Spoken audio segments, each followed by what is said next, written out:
पहलगाम में हुए आतंकवादी हमले का भारत ने मुंहतोड़ जवाब दिया है और इससे पूरे पाकिस्तान ही नहीं बल्कि दुनिया भर में खलबली मची हुई है। नमस्कार, मेरा नाम है लक्ष्मी। भारत ने ऑपरेशन सिंदूर के तहत कार्रवाई करते हुए पाकिस्तान के घर में घुसकर हमले किए और इससे पड़ोसी मुल्क का पूरा तंत्र हिल गया है। पाकिस्तान प्रधानमंत्री शहबाज शरीफ की सरकार और असीम मुनीर की सेना को भी समझ नहीं आ रहा है कि भारत के इस हमले का जवाब कैसे दिया जाए।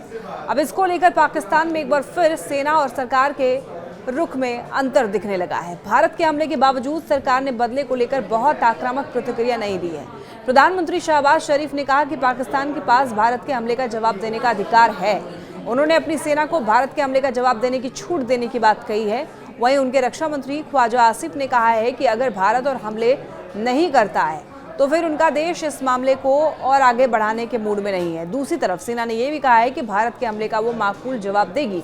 उसने कहा है कि भारत के हमले में 31 लोगों की जान गई है जबकि 57 लोग जो हैं घायल हुए हैं। उसकी प्रतिक्रिया सरकार के जवाब की तुलना में ज्यादा आक्रामक दिख रही है। पाकिस्तान का इतिहास रहा है कि वहां पर सेना और सरकार के बीच में हमेशा से टकराव की स्थिति रही है। पाकिस्तान के बारे में यह कहा जाता है कि वो एक ऐसा मुल्क है जिसकी सेना वहां के राजनीति नेतृत्व के ऊपर है। विदेश नीति खासकर भारत को लेकर सभी अहम फैसले वहां की सेना लेती है। जब भी सेना और सरकार के बीच में मतभेद हुआ है तो वहां के राजनीतिक नेतृत्व का तख्ता पलट हुआ है। वहां पर सेना की सत्ता स्थापित हुई है और ये भी सच है कि अधिकतर बार भारत के साथ जंग में हारने के बाद वहां के राजनीतिक नेतृत्व को अपनी सत्ता गंवानी पड़ी है।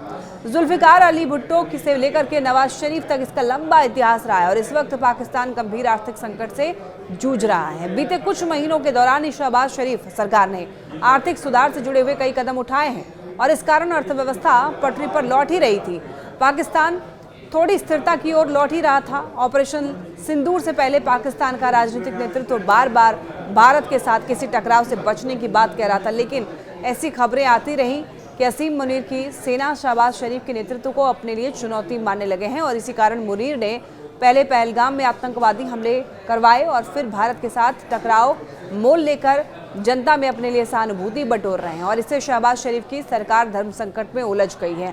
तो एक तरफ उसे भारत से टकराव की स्थिति में अपनी सेना और राष्ट्रवाद की भावना का ख्याल करना है तो दूसरी तरफ उसे अपने खजाने को भी देखना है। तो इसी कारण भारत की ओर से ऑपरेशन सिंदूर को लेकर सरकार और सेना की प्रतिक्रिया और अप्रोच में अंतर दिख रहा है। देखिए, पाकिस्तान की सेना भारत से जंग की तैयारी में जुटी हुई है जबकि शहबाज शरीफ की सरकार के कई मंत्री बार बार ये संदेश देते हुए दिख रहे हैं कि जंग नहीं होनी चाहिए, जंग से पाकिस्तान को भारी आर्थिक नुकसान होगा। ऐसे में कई जानकार और पाकिस्तान का इतिहास ये कह रहा है कि कहीं एक बार फिर वहां पर तख्ता पलट ना हो जाए, क्योंकि असीम मुनीर ने जो खेल खेला है उसमें शहबाज शरीफ घिरते जा रहे हैं।